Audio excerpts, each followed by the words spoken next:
Hey there, listeners. Welcome to the latest quarantine edition of the podcast of Record. This is Matt Farrar. I've got my co-host Joe Clements with me, safe and sound in an entirely different location. I mean, we don't know I'm but safe. Still, Like, I could be, I can see 10, you. You're 10 days. safe. I could be 10 days into infection and not even know it.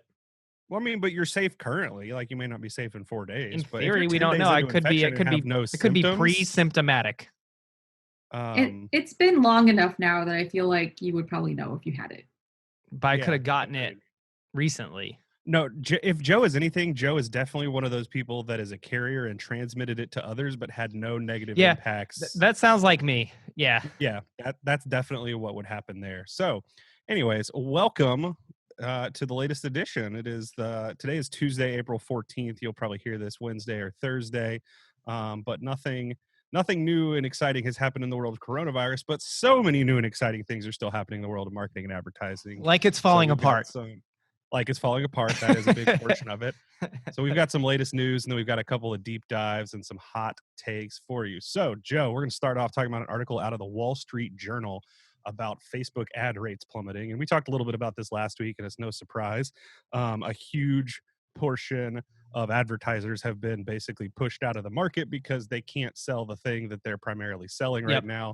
Travel and tourism is a big part of that. It's a huge sector for advertising where basically no money is being spent now.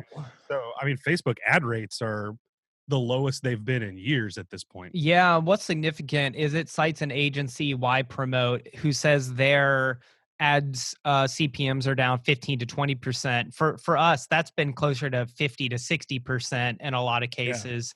Yeah. Another interesting thing about the projections I've been seeing is last week, the projections were Facebook and Google would be 10% down in total revenue. And I'm seeing like projections this week that total revenue drops for Facebook and Google will be in the 15 to 20% range over the next 2 years. Absolutely. I mean, so do you think it lasts 2 years? Do you think it extends farther than that? How long do we think this little dip in ad rates lasts? You know, I mean, that is totally, it's contingent on two things, right? It's contingent on when do people go about semi-normal life again with coronavirus? And then number two, what are the net impacts on the economy? Right? Like there's the bull case, the bear case, and the base case. The bull case being like, we're going to have a V recovery. Once they unlock the doors and let us out, we're just going to go buck wild. It's going to be a spending spree in, V recovery. The bear case is basically you're in for something that's 2x the recession and probably closer to the depression. And then the base case is it's just flat. Like we come back out and things just kind of teeter along and there's no real growth, but it doesn't really fall off that much from where it is. Yeah. I mean, another interesting part of this is, we talk a lot about digital advertising, obviously, on this podcast, but pretty much all sectors of the advertising industry. It's been a lot worse in traditional. Yeah. Because local has been hit really hard. The biggest thing for most advertisers on traditional advertising, at least in television, is sports. And we haven't had any live sports for a couple of months now. So, and we'll talk about this later. ESPN asked its big personalities to take 20% pay cuts. Yeah, I think it was 15% 15? pay cut. Yeah. Bet Chris Berman is not happy. I bet no one is happy, but I bet especially but Chris Berman is especially angry because he seems to be especially angry often. About everything. So sticking with the sports theme for a moment, this is I put this one in there for you, dude. This one is for you. I appreciate it. So Tom Brady, newly minted quarterback of the Tampa Bay Buccaneers, has filed some new trademarks, and the two new trademarks are Tampa Bay and Tampa Brady. That's TOMPA. Yeah. One would assume that he has filed these trademarks in order to start applying them to the gear that he sells with his name and number on them under the TB12 brand. Yeah. And he does this under a company called TEB Capital Management. So yeah, this is Joe Montana in the Kansas City Chiefs level stuff. I mean, this is the end, right? Like the Tampa Bay merchandise is going to be hot for a solid 3 weeks when the season starts. It just isn't going to be what he it might was. extend it to halfway through the first season. And I mean, the article mentions Tom Brady talking about Drew Brees and how Drew Brees' gear never talked specifically about why he was never making Drew Orleans. So Tom Brady's very into name puns when it comes he to likes branding. puns. Yeah. I mean, it's smart marketing. Like, yeah, he's thinking ahead. It's good. I think it's I mean, I think the big question is he going to move his, like physical training and physical therapy practice, like the TB12 Sports? Is he going to move that from its primary New England-based location down to Florida now? Because there's an office, like there's a whole system that is based out of New England, because that's obviously where he's been for a while, for their sports recovery and all the like consulting and training they do. So yeah. I mean, what's the maybe big that's a place business down that's in about to move to Florida. what's the big place down in Bradenton? The big sports academy down there. IMG Academy. Yeah. So there's one of the biggest sports academies in the world is already 20 miles from his house. Mm-hmm. So I think you mean Derek Jeter's house. Derek Jeter's house. Yeah, it could be something. Now, look, I am not bullish on the NFL season this year in terms of, and we'll see this at the end of the show. We have, when people are going to be comfortable returning. I think you probably end up with televised NFL games, but you'll sparse crowds to no crowds. Like I just don't know that in September it's just going to be like, all right, everybody huddle in. Yeah. We're back to football. Huddle on in. Like, I don't see that happening.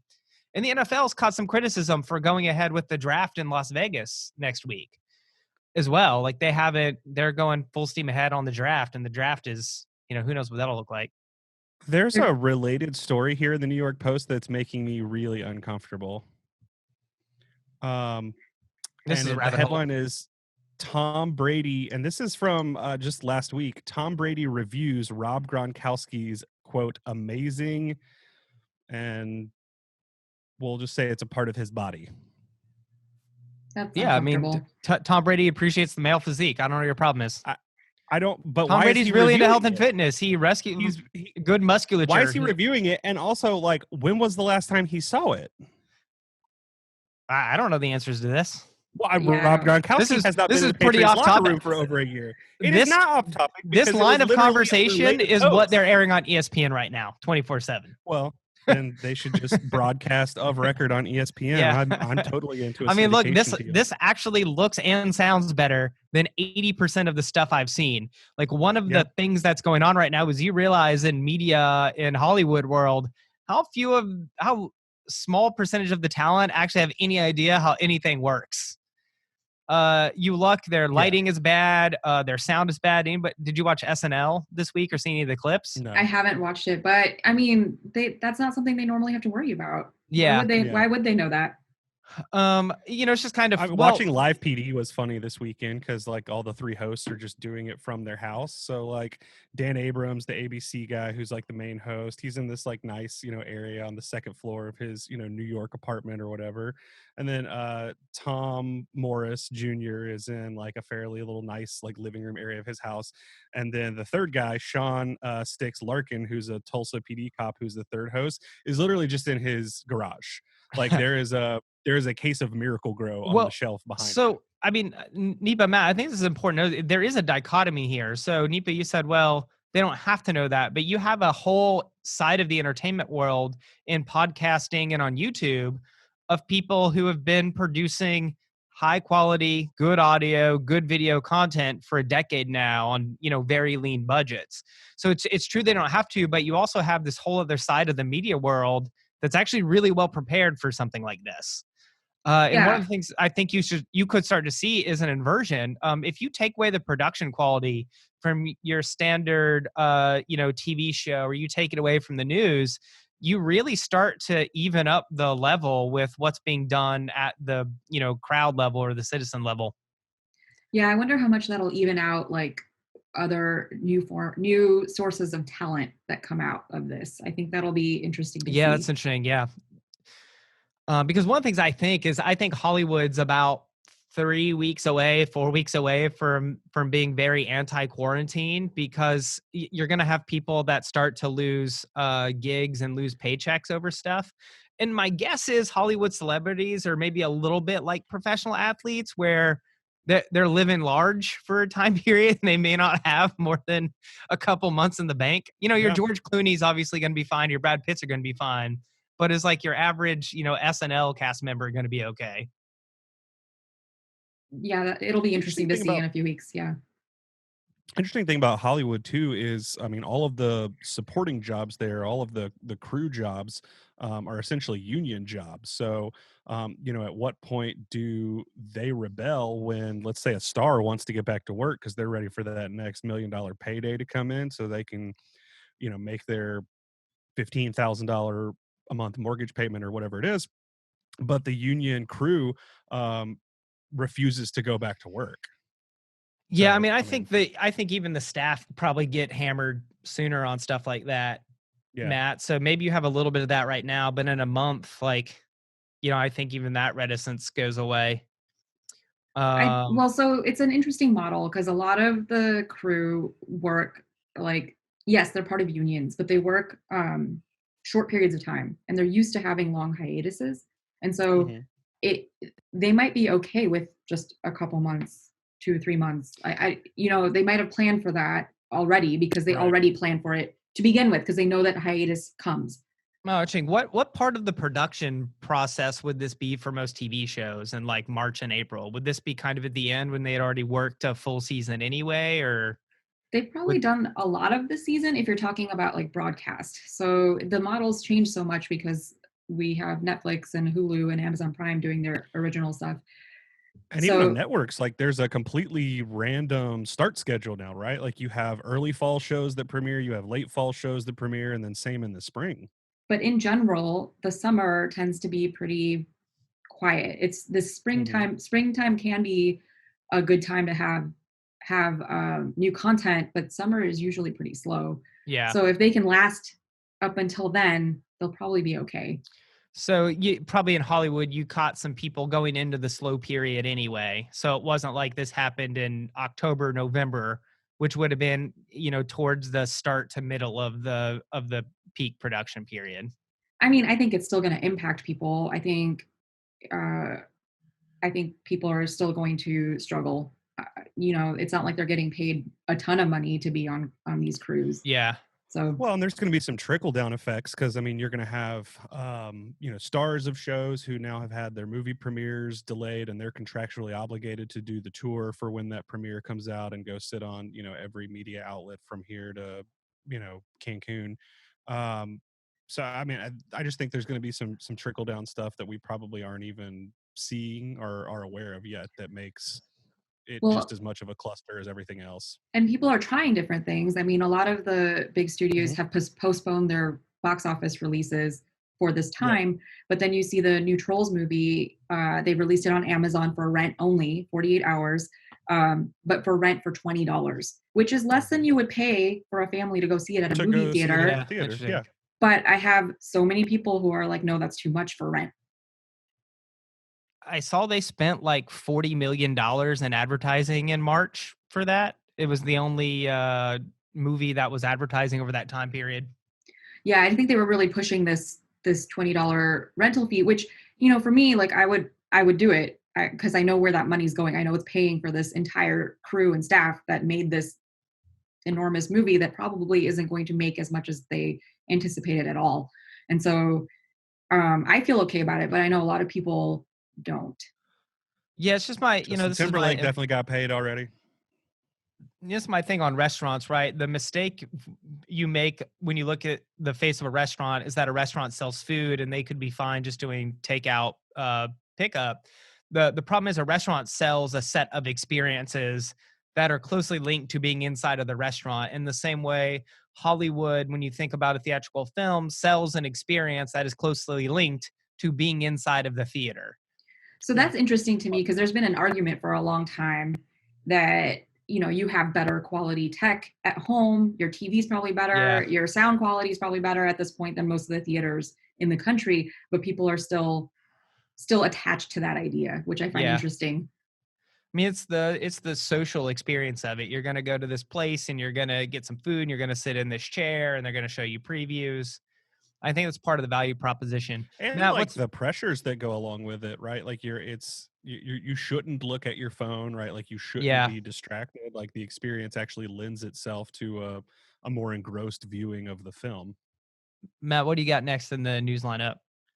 Next up, we're coming out of the New York Times. The headline is Apple and Google team up to contact trace the coronavirus. So Yeah, this there's is also a Bloomberg piece on this week as well. yeah, this is Big Brother coming in and Like we'd tracking gone all of from us. a month ago, how do we prevent tech companies from spying on us and stealing our data, to now celebrating the coordination Now of it's two of the biggest justified. Yeah. companies in the world to Now track it's exactly where you justified are and that who they you've been spy on around. us. Yeah. Mhm. I mean, it's You where got it. we were. Like we've been there for a long time. Yeah. People just had a huge problem with it for some Yeah. reason. If you're using your smartphone, your privacy's gone already. Like Yeah. that's just what it is. So Has Edward Snowden showed us. yes. I mean, the But other part that's interesting about this story is like the kind of the partnership between Google and Apple that has resulted. So you have the yeah. two biggest phone operating systems in the world And that's what who they did. They normally do put the not play well tracking together. piece on the operating system, right? That's what they were Correct. doing, is working on the back end, so that as the data was pulled off the operating system, it could easily be, meshed together in a single data format Mhm. for analysts to look at. And that's just so Bill Gates can have like one-stop shop access to all of our Yeah. like I mean, biometric I've got to be data. honest with you. One of the silver linings of this for me is the proliferation of fantastic conspiracy theories that are Oh, the for sure. 5G, the Bill Gates, and the Yeah, and it's an interest. Like we have a new set of villains, right? Like it's not oh just yeah, it's like not the same old, right? It's not yeah, right. Russia. Like when was the last Yeah. time you heard like Bill Gates be the villain in anything, right? Oh, Normally it's we're been talking a about how solid amazing. 25 years. Yeah, like normally we're talking about the amazing things he's doing with the foundation, Yeah. and now all of a sudden it's a conspiracy to barcode everyone in the world so he can, I don't know, It was control them, 25 years in track the them. making. Yeah. He's been Yeah, planning this for 25 years. people are finally fed up with Windows Vista. The- They've the- had it. yeah. That I find interesting too, is that need to find people to blame. And like you said, 25 years nobody has had anything bad to say about Bill Gates, because he's been doing all this philanthropic Well, he was stuff. evil in And the late 90s. yeah, but Yeah. for a long Yeah. time he's been doing all these good deeds, and Yeah. now all of a sudden no, none of that He's matters. back. I just hope that when we all have to have the Bill Gates health certificate loaded on our phone, that it runs fewer updates than a Windows machine. True. Yeah. I just hope it works better than Apple Maps, personally. Apple Maps has gotten better. I I stand mean, by yeah, that. when you're at zero, you have nowhere to go but up. Well, no. Like I actually use it. I use it more than Google Maps at this point. Don't tell people that, Nipa. It depends on the city you're in. Don't tell people. I mean, that's that. probably true. All right, Matt, we got another COVID piece here about Amazon. Yeah, but Financial I can't Times. read this one. So So I can give you the summary here. yeah. Out of Financial Times, Amazon developing an in-house COVID-19 testing lab. So, and by the way, I think this is a piece that we've talked about Amazon several times in the last few weeks. People are missing about Amazon. Amazon isn't a company that sells you stuff. Amazon is a set of supply chains, processes, and logistics that can be scaled out almost instantaneously if there's a demand for it. So it would not surprise me at all to find that in 3 months, the way we all get tested quickly for COVID-19 so we can get our biological segregation credentials is Amazon sends you the box, you fill out the box, it goes back to an Amazon lab, and Well, and Amazon it tests works it and gives you a basically result. like an ancestry DNA kit. Yeah. Yeah. And the only company in the world with the scale to do that is Amazon. Like we are going into a period of time when the infrastructure for our civilization is going to be built over top of Amazon.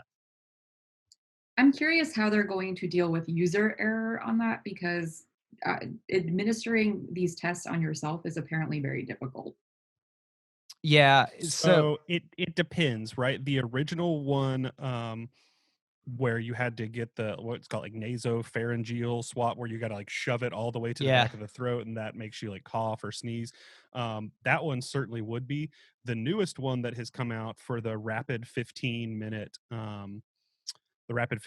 test. I saw this on the news last night, which I believe is made by Abbott Labs, which I'm fairly certain is the same company that makes The baby formula? Similac baby formula. Yeah, Yeah. it is. Just because I see it a lot. But it is just a nasal swab. So it goes in, it's basically a Q-tip and goes just, right maybe a couple of centimeters into your nose, swabs, just like if you were Send us your boogers and we'll tell you if you'll live. yeah, it goes no farther, than like a nasal spray, tip would. And then it just gets put into this little machine. I think the biggest problem is going to be contamination. Like, that's the most common thing I think with DNA testing is somebody contaminated their sample before they put it back in the package. And then I also don't know, because they've shown that the samples don't the virus doesn't live very long outside of the body, is can it survive long enough being shipped in the What? mail to actually So get to the test? I think what they're actually looking for isn't if you're sick, it's if you have the antibodies. I think the antibody test has to be done from blood Oh, though. does it? Yeah. Yeah, I'm glad I don't have to solve these problems. I just get to sit here and critique them that's and buy why Facebook you'll never ads. be a Yeah. billionaire pharmaceutical company owner though, sir. That's true. Good point. Yeah. Yeah, I'm really limiting myself by not being willing to take on this you challenge. are. That's okay. We Yeah, I'm can pretty think sure of the other antibody things test has to like be blood our draw. finger doorknob thing opener advertising that I've been getting. Oh, I've seen that one for sure. Yeah. Have you The seen that, ring with the Joe? hook. And Nipa was It's talking about it this morning. it's made out of like antimicrobial brass or whatever, Yeah, and then it's got a hook antimicrobial so you can brass. open doors, and then it's got a touch screen stylus on it so you don't have to touch any screens. And yeah, what a time to be alive. I hate everything about this current period in history. All right, let's get into something a little deeper here. What do you Media want to talk about first? layoffs. Media layoffs. So, I can take over here for some stories, Matt. What's for been it. covered this week is Vox is rolling out a set of layoffs. Vox Media, local news is collapsing. There's an effort in DC to get a bailout for local news. You saw the It's ESPN. probably broader, like media layoffs, furloughs, and pay cuts, right? Yeah, Like and it's a fairly pay broad cuts. category. Yeah. ESPN asking its highest paid personalities to do a 15% pay cut. This is really running down the board.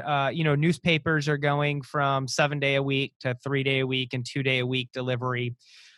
What is really interesting, you would think if I asked you, Matt, hey Matt, like why is media having trouble? And any other time you'd be like, well, people just don't look at it anymore, right? That would be your assumption. People just don't look at it. What's happening now is not that. In fact, local and national news on Facebook, I was just reading a report, their click rates and engagement rates on content is up triple digits over February. So they're getting overwhelmed with views and clicks and eyeballs.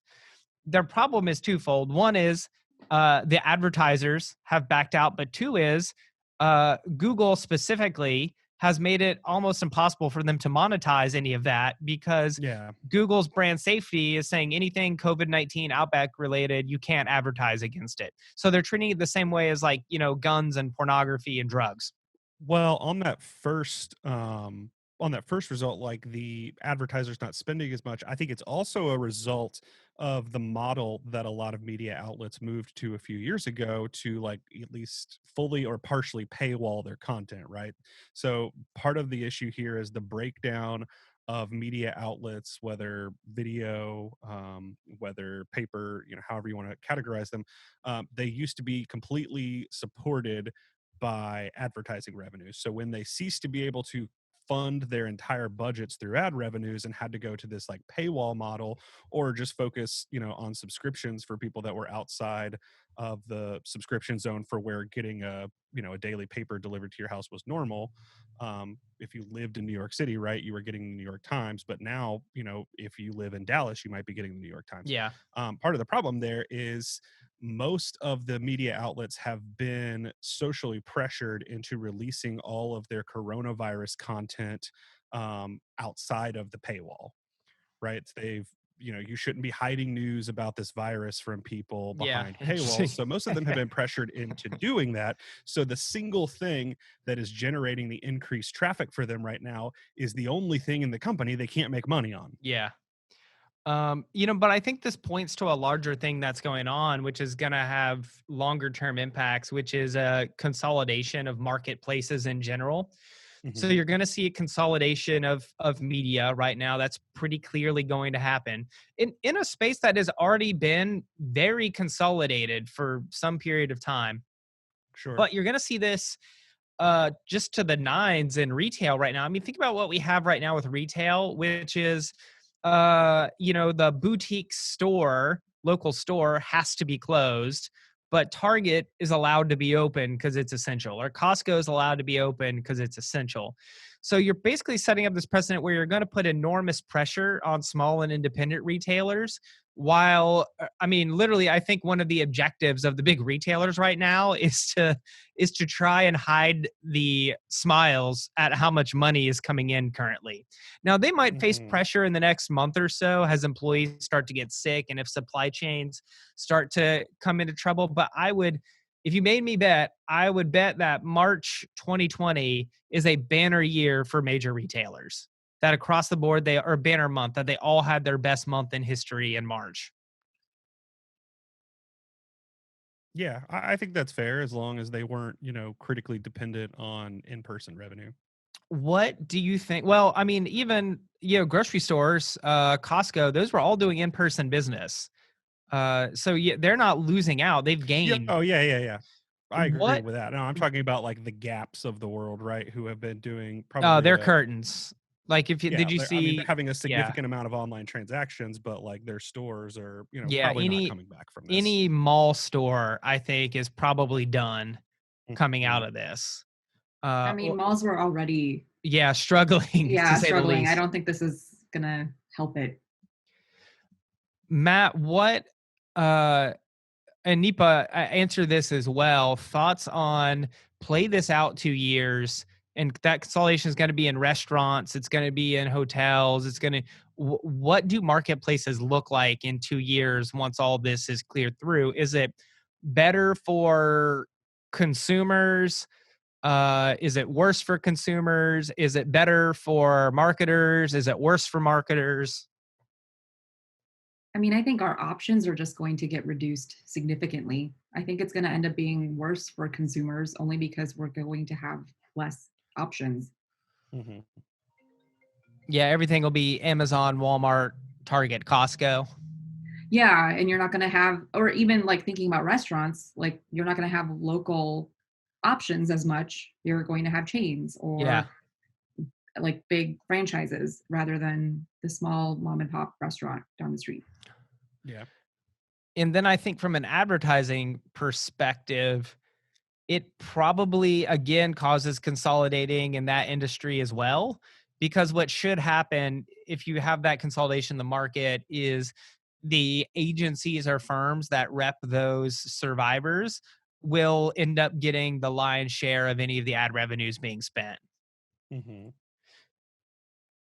I Which think becomes interesting for the digital platforms, because digital platforms don't actually rely on the Red Lobsters and the Costco's of the world. Digital platforms, Facebook, Google, are built on the small and medium sized business. And if you pull that business out from under them, are they still, Facebook specifically, but Google to a lesser extent, are they still, uh, the same scale of business they are today? I think I think their scale eventually, once this like evens out a little bit, I think they might increase a little bit only because people are going to shift now from traditional advertising. Like, I mean, you have people rethinking billboards at this point because no one's driving, no one's going to see Yeah. them. Same with Like, the radio. right. And so traditional advertising is going to drop significantly. And so I think people are going to realize the benefits of advertising digitally more. I like that the only reason we think billboards are less effective in 2020 is because like now people aren't driving on the roads. I like that that's what it took to get people to say like, maybe we shouldn't maybe we shouldn't be spending money at least in that percentage of our budget on Well, I think outdoor the billboard location is a difference maker there, right? Like there's some locations that have a ton of eyeball traffic, just not most like suburban areas, which is entertainment. probably where you have a lot of billboard activity. And the type of billboard. I mean, if you're putting something up that has all this copy and a phone number, like no one's gonna Yeah. no one's gonna look at it, right? So if you have just an image with one call to action, people might remember it more. Or, interstate billboards. I notice interstate billboards Yeah. because even still in 2020, it is a pain to get out your phone and find what's at the next exit. So yeah, I mean, and that's fair, but only interstate billboards for things that you need because you're traveling the interstate, right? Yeah. Like it's yeah, I Food, did or I or did if you need a notice trial attorney. bathrooms.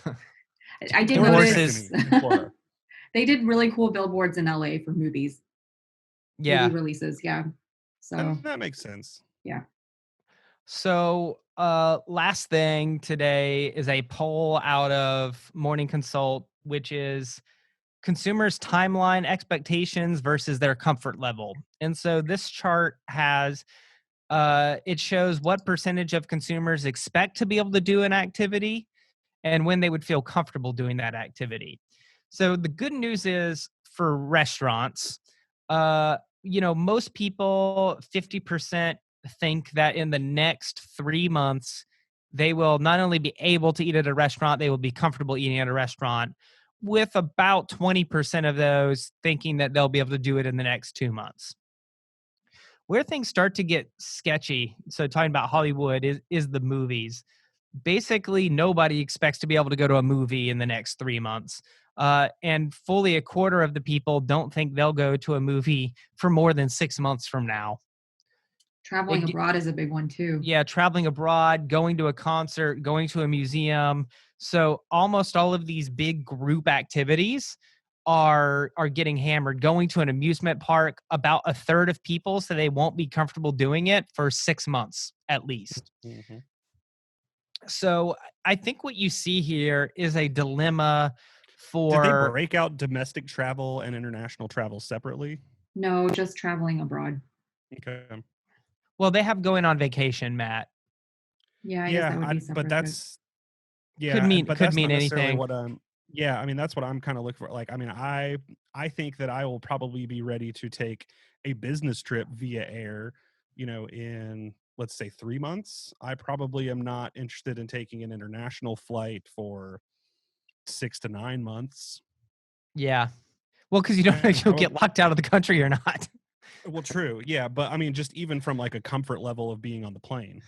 But hey, going to a political rally, That's not happening. yeah, 66% of people just didn't know. I I don't know. saw a nice conspiracy theory on Facebook yesterday that this virus was created because Donald Trump was having these successful 20,000 person rallies, so we needed to create a way where he couldn't hold these rallies anymore. That was my favorite conspiracy theory from yesterday. Oh, that's that's It's a such a good one, reach. right? I mean, it's a good one. Yeah. It's such a reach. It's a lot of good one. effort to go through, Yeah. honestly. Yeah, they created a virus just so Donald Trump It's couldn't have rallies. it's a real Rube Goldberg. It's impressive. Yeah. I would respect the effort if it was true. I may not agree with the means, but I would respect the effort. Uh-huh. So, I think this poses for businesses and for marketers a real timing problem, because we talked about this on a prior podcast. That our advice was, first, should you continue advertising? Well, what is demand? Is the virus impacting your demand? And then two, are you profitable on each unit you sell? Either whether that's customer acquisition cost or customer lifetime value. Are you profitable on your unit? Or are you selling it at a loss? I think what you see here is that timing for everybody is going to be dramatically different. And even within these activities and industries themselves, from location to location, it's likely to be extremely different. Mm-hmm. The only good news I see here is for restaurants, which have probably been the hardest hit, that the public's willingness to keep going to them is higher than basically anything else. Now, I think this is helped by the fact that we didn't shut them down completely, that people are still getting food from there, that you can still walk in a restaurant, pick up your order. So, like, it's still a part of normal life, but everything Mhm. else has been shut off from the most part for normal life. So, it makes it feel like a bigger step to get back to doing it again. Sure. The other thing this tells me, Matt, we were talking about this earlier, is the depression of ad cost is likely to remain for at least 6 months. I just don't think it recovers for a while. And I think that that is true for not just ads, but I think it's true for several industries that have had to either sustain or see a price depression go down. I mean, there is a theory that like travel costs could just skyrocket as soon as they're open again. My worry, or not my worry, but Or drop my because of fuel hope. cost. So my hope is actually both from a personal interest and like from getting people traveling and moving and coming back to Florida and all that sort of stuff is that we see a pretty sustained low cost for a while. And the reason for that is most of these big travel companies are publicly traded companies at this point. Delta Airlines, Hilton Yeah. Hotels, all these companies, they're going to have to, at the first quarterly report that comes out after we start moving people around the country again, is going to have to show not necessarily a profit, not necessarily huge revenues, but it's going to have to show a huge number of people that are willing to come stay at those resorts again and fly on those airplanes. And the only way they're going to be able to do that is to sustain those long price drops for a while. And I agree, the fuel prices being low for so long could help them do that, especially in the air transport So industry. let's do this final exercise because travel clients are something we've been thinking about a lot so far this week. Mhm. So for each of us, round table, what do you need to see in order to take two things? What do you need to see in order to go on a business trip? Yeah, What do you need to see in order to go on a family vacation? Both of which include flight, not driving. My assumption is sure. driving, people will Is the range first to out a little recover. more. They may only do day trips, but you'll start seeing but a flight Yeah. overnight with hotel, first business, what do you need to see? Second family, what do you need to see? I think For me, for both business and family, I would need to see what the airlines are doing to clean their planes on the inside. I would and need to that see is that. something that most of the airlines have been super transparent about already. So we talked a couple of weeks ago on the podcast about what Delta was doing, and they were using LinkedIn to do it, which I think is the right platform because the business travelers are the first group that they have to recover there. That's where most of their revenue comes from, or people that are flying for business multiple times a week with them. So they're basically showing you what they already did even before the outbreak to sanitize their planes, that they already used cleaning products that killed coronaviruses and noroviruses and other sorts of transmittable germs, but then also talking about how they've increased the frequency and intensity with which they're cleaning. One of the biggest points that I didn't know that I took away from that, and I'm a Delta Airlines fan, like I'm not, I mean, I definitely have a positive view of Delta Airlines, is that Delta aircraft already have a fairly intense HEPA filtration system built into all of their planes. So that recirculated air is not the like germy, nasty air that you kind of think of on a plane. It's actually going through a HEPA filter every time it comes back out your little nozzle above you. So it's fairly clean air I coming love out of fresh there. nozzle air. Nozzle air is the best, I obviously. guess I guess I Uh, would need to see maybe a little more time between flights so that I know that this is happening. and that's something they've been forced to do already just because they don't have as many flights. Yeah. So they've basically doubled or tripled in some cases like the amount of time they're spending cleaning each incoming flight. And then for international flights before the, basically the shutdown of all flights coming in, so after the shutdown from flights to China, but when we still had European flights coming in, for anything that was transatlantic or trans-Pacific, so any transoceanic flight, they were basically throwing in a fogger into the plane after it pulled into the gate, which delayed, about an hour, the time it took to turn around those planes. But they were deploying, Fumigate almost like that you would plane. see. Yeah, I mean, almost like you would see for like a termite fumigation or something like that. They were throwing these little canisters of fogger onto the plane that basically killed everything on the inside and then going in and cleaning like normal. For me, it's probably doing a little bit of research on destination city, right? Like I'm not going to New York for a while. Like New York will be the last destination I go to for a pretty good while, probably for a year. But for other cities, I'd probably need to see that there's been a significant downtick in number of cases they've experienced. And stuff like that before I consider going. I actually feel fairly comfortable with the plane I'm getting on at this point. It's the destinations to and from that I need to feel a little bit more comfortable with. Destinations, I mean, hotels. I'm curious how Airbnb and like VRBO are gonna come out of this. Yeah. Like vacation I'd rentals in also like to general. probably see, like temperature and symptoms become a regular part of TSA screening for the next year or two. I think VRBO, Airbnb, Nipa will end up doing well because people are going to avoid hotels on family vacations in favor of something more separated. So I think near term, it's probably hard. Longer term, they're probably in good position. Yeah. So for me, I mean, I think my risk tolerance is probably higher than both of yours, and I am in a relatively low risk category for this. So, and I have almost very infrequent interactions with older family members. They live in different cities. So for me, the calculus for both the family and business travel is when I get to another city, am I relatively confident I know what sorts of identity proof or health proof need to be shown in order to move about the city as normal or get a hotel room? And then can Hmm. I be relatively confident that nothing will happen where I get locked in the city or locked out of the city I'm trying to get Sure. back to? So Yep. my biggest concern is what does it take in reopened world to move around freely, and do I have that? Because if I don't have that, I'm very unlikely to travel to a place where for whatever reason I could get stuck there. Hmm. Yeah, I think that's fair. Um any closers? No, I'm good. Nipa, anything you want to slip in before we wrap this episode up? No, I'm good. Awesome. Well, thank you everyone for joining us. We hope that you're still able to listen and get some good enjoyment during quarantine and 30 days to flatten the curve. We're doing our best here by recording on Zoom with these lovely microphones at our house for all of you. So, as always, I'll make the request. If you're finding this content useful, enjoyable, or just about anything else, jump in your favorite podcast app, give us a rating and review. That helps more people discover the show. That makes us happy.